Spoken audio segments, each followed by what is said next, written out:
Y el trabajo de maestría de luz fue una tercera versión de ese modelo, en donde ya refinamos, ahorita ella nos va a platicar en qué consistió el refinamiento, pero bueno, pues es un desarrollo de un modelo que permite hacer cálculos de estimaciones de coeficiente de partición de moléculas en distintos solventes.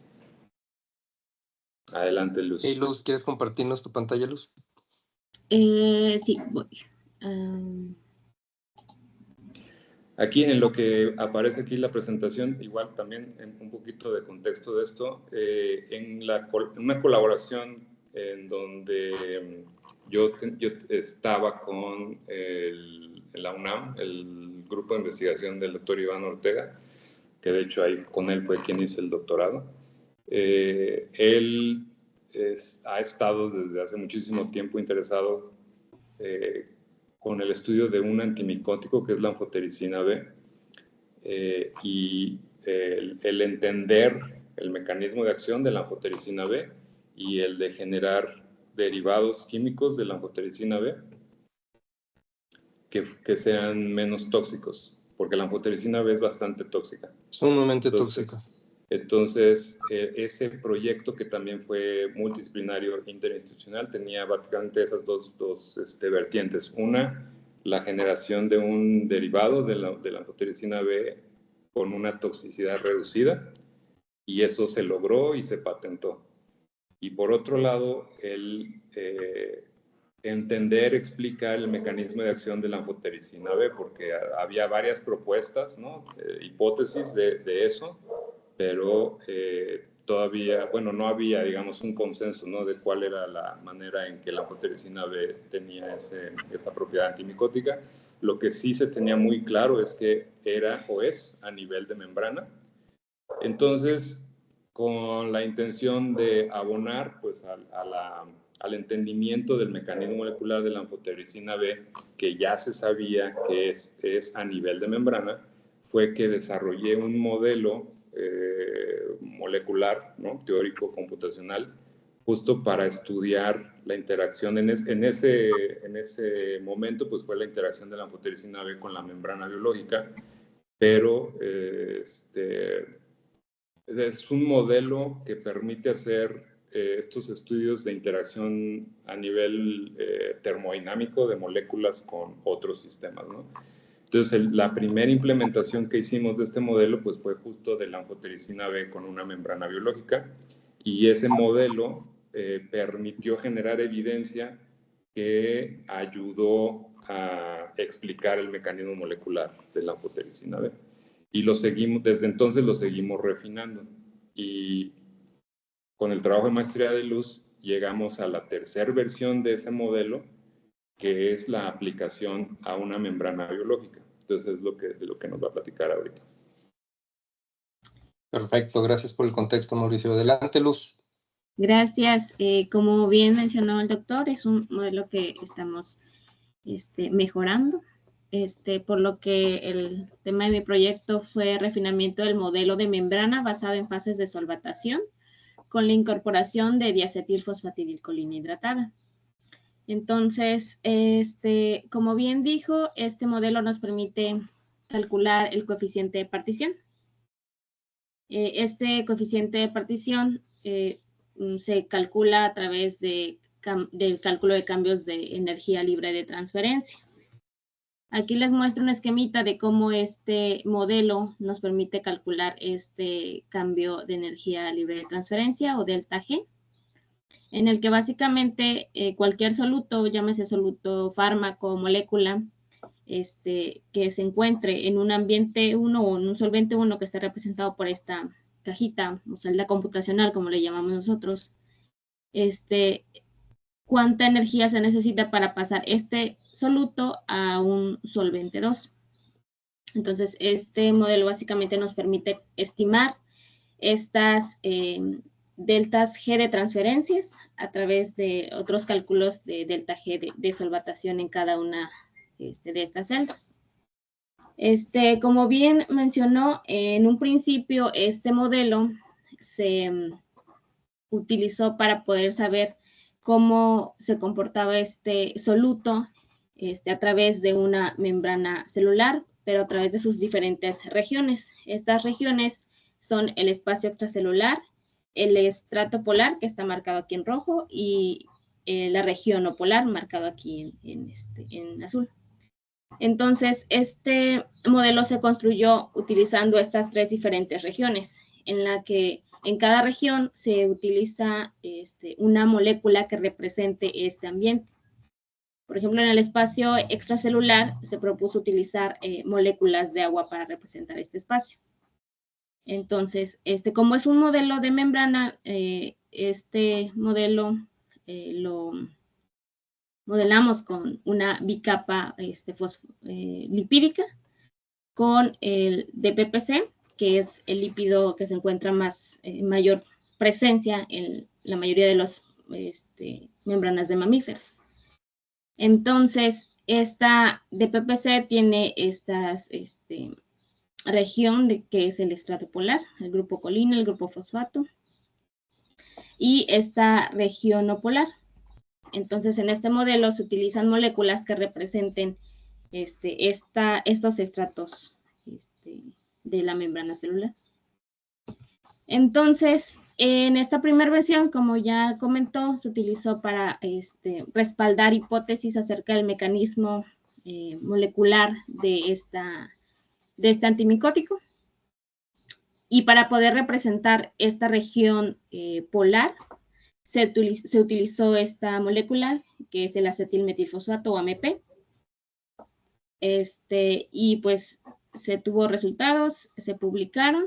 Y en una segunda versión se utilizó esta molécula, que es el HTC, en el que se encuentra la inclusión de este grupo colina y el grupo fosfato. Entonces, esta segunda versión se utilizó para mostrar diferencias entre dos anestésicos. Y la propuesta de este trabajo fue utilizar esta molécula que se llama diacetilfosfatidilcolina, que es DACPC, en el que esta molécula prácticamente tiene todos los grupos de este estrato polar. Entonces, ahora para poder representar de mejor manera este estrato, también se propuso utilizar moléculas de agua, porque si nos acercamos a esta representación biológica en el estrato polar, también tienen estas interacciones con algunas moléculas de agua. Entonces, esta es la propuesta de mi trabajo. Y la pregunta que nos hicimos es que si utilizar esta molécula como solvente representativo del estrato polar mejora la predicción del comportamiento e interacción de moléculas pequeñas con la bicapa fosfolipídica. Los resultados de este trabajo fueron los siguientes. Entonces, para evaluar este modelo, utilizamos 3 diferentes solutos con características físico-químicas diferentes. El hexano, que es una molécula no polar, la anilina, que es una molécula anhipática, y la formamida, que es una molécula polar. Entonces, calculamos el cambio de energía libre de transferencia, en el que para números negativos nos dice que estas moléculas van a pasar del estrato acuoso al estrato polar. Entonces, evaluamos para 2 casos, para el caso en el que solamente utilizamos esta molécula y en el caso en el que utilizamos la molécula de ACPC con algunas moléculas de agua. En todos estos casos, el delta G fue negativo, lo que nos dice que todas estas moléculas van a pasar de fase acuosa al estrato polar. Ahora, para este cálculo de pasar del estrato polar al no polar, en el caso de la molécula no polar, también vemos que es un número negativo, que nos dice que esta molécula se va a pasar de la fase polar a la fase no polar. Y para los casos de la molécula anfipática y la molécula polar, podemos observar que estos números son positivos, lo cual nos dice que estas moléculas no van a poder pasar del estrato polar al estrato no polar. Entonces, estos resultados nos predicen correctamente la naturaleza físico-química de estas moléculas que propusimos. Entonces, para apoyar aún más estas predicciones y la caracterización de este protocolo, calculamos el coeficiente de partición, el coeficiente de partición octano al agua, que es el dato que se utiliza comúnmente de manera experimental. Entonces, usando el protocolo de nuestro trabajo, obtuvimos estos resultados del coeficiente de partición. Y comparándolos con los datos de manera experimental, podemos observar que prácticamente son los mismos resultados. Entonces, esto apoya a que el protocolo y de esta metodología nos puede predecir correctamente este carácter lipofílico. Y pues eso es todo.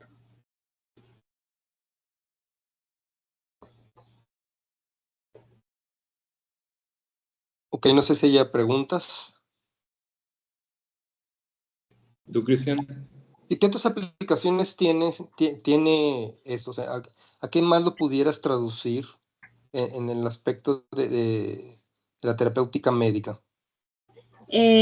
Esto nos puede ayudar a decir si algún fármaco va a poder pasar la membrana celular o se va a quedar en este espacio entre el estrato polar o la región no polar. Que pudiera capturarlo en membrana. Ajá, sí. La ventaja que tiene esto es que reduce mucho el costo computacional. Bueno, hay modelos también de membrana completa, pero para poder estimar estos datos de energía o cambios de energía libre, pues son mucho más costosos. Entonces, este modelo nos permite reducir, o bueno, el cálculo con el tiempo más pequeño fue de un día y además estamos considerando a todas las moléculas con detalle atómico. O sea, A mí me gustaría, Luz, si existe la posibilidad, uno de los colaboradores aquí del laboratorio, una colega mía, la doctora Susana Medellín, trabaja en la Facultad de Ciencias Químicas y tiene un proyecto de biofarmacia donde hacen muchas simulaciones y desarrollo de fármacos, optimización de fármacos ya desarrollados para aplicaciones médicas, digamos, optimizadas. No sé si existe la posibilidad de que podamos concertar una reunión con ellos para que le expongas tus resultados y ver, no sé si ya tengas algún tipo de vínculo con industria farmacéutica o con... Ellos son aquí de la Universidad Autónoma de San Luis Potosí, pero tienen muchos vínculos con la industria farmacéutica. Supongo que tú ya tienes, conociendo a Mauricio, ese tipo de vínculos. no, todavía no tenemos esos vínculos, pero... Sí. A lo mejor valdría la pena, por lo menos que te escucharan y que vieran, porque obviamente ellos trabajan sobre todo con fármacos que se utilizan para tratar enfermedades, digamos, de prioridad nacional, metabólicas como diabetes, cardiovasculares como hipertensión, y obviamente infecciosas en el contexto de tuberculosis, SARS-CoV-2, influenza, etcétera.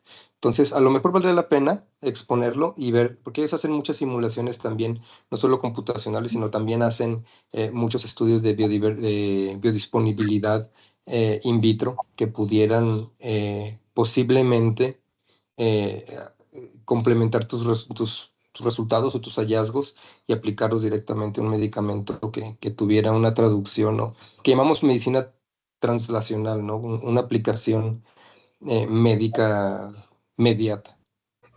Sí, ya utilizando un fármaco como tal. Sí, digo, si estás hablando de Anfo B, pues ya con eso lo que mencionaba Mauricio, ¿no? Pues sigue siendo un medicamento de base de la OMS y del cuadro básico de la salud, entonces, a pesar de que es sumamente tóxico y de mucho cuidado. No sé si alguien más tenga alguna duda, alguna pregunta. Nadie, todos callados. Es que yo creo que no han desayunado. Bueno, también para abonar un poquito a lo que nos presentó Luz, como ya les comenté, el origen de este modelo pues fue el estudiar la anfotericina B en ese contexto, ¿no? De ese proyecto en donde pues ya existe una alternativa a la anfotericina B en donde ya mostramos que ese derivado químico mantiene esas propiedades de amplio espectro, pero que la toxicidad se redujo, creo que 7 veces, algo así, ¿no? Entonces, está ahí, está patentada, y creo que ahí se atoró el proceso ya, porque incluso ya se hicieron los análisis de escalamiento, todo eso ya pasó.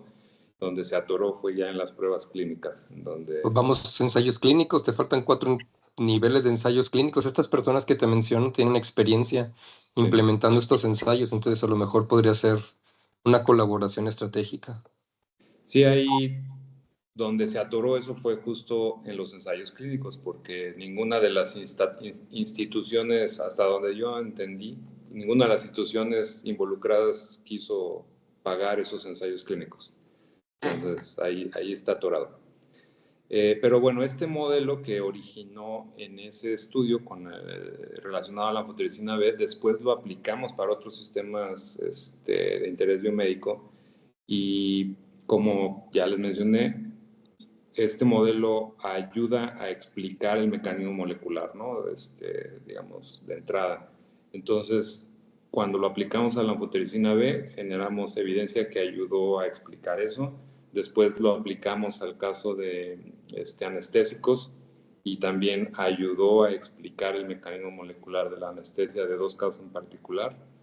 Y ahora lo estamos aplicando para el estudio de acarreadores, de nanoacarreadores, siguiendo con el tema de nanopartículas. Ahí es una colaboración con la doctora Diana Zárate de acá de la Universidad Autónoma de Nuevo León, en donde a su vez ella está también colaborando con otro grupo que está interesado en el estudio de fármacos anticancerígenos.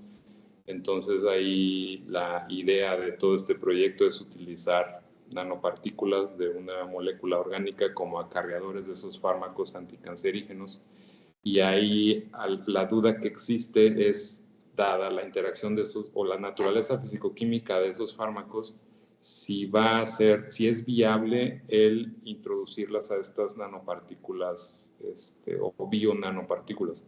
Entonces aquí nuestra propuesta fue utilizar este modelo para estimar coeficientes de partición y poder guiar respecto a la composición final que van a tener esas bionanopartículas, que la intención es que sean acarreadores de fármacos anticancerígenos.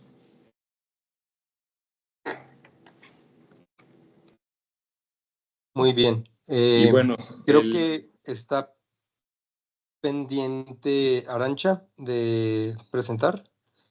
Sí. ¿Está bien por ustedes si lo dejamos para el próximo viernes, Mauricio? Sí, Ya por nos mí está bien. prolongamos 2 horas y muchas personas tienen otras obligaciones. Claro que sí. No sé si podemos aventarnos a Arantxa. Y Gaby, ¿tú quieres exponer ese mismo viernes lo de tu proyecto? Ya se fue Gaby, ¿verdad? Gaby se fue. Ok, ahorita la contacto a ver si ella nos puede complementar esa sesión.